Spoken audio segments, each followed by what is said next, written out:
Проснувшись утром, свою лень приготовя на завтра. Ты, как обычно, все дела оставляешь на завтра. Снова и снова обещания давая о том, что все начнется, но останется все на потом. Как бы ты ни пытался, парень, начать перевоплощаться, лень убивала тебя, не давала никак на движняк раскачаться. Ты должен взять себя в руки, наконец-то понять: в любом деле самое сложное — это начать. С низкого старта постепенно к заветной цели. Наплевать на то, что все вокруг плетутся еле-еле. Сумев заставить себя, ты сможешь все что угодно. И развивать свое сознание больше не модно.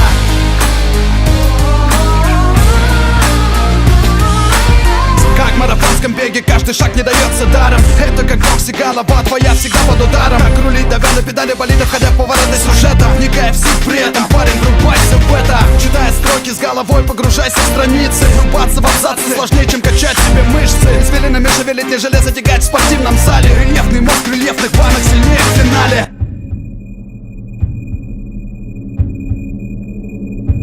Абзац за абзацем, глава за главой, погружись со своей головой. Пускай тебя двигает к цели, начитанный дух в начитанном теле. Абзац за абзацем, глава за главой, погружись со своей головой. Хватит быть слабаком, будь мужчиной. Наше время читать почетно не только рыбчину.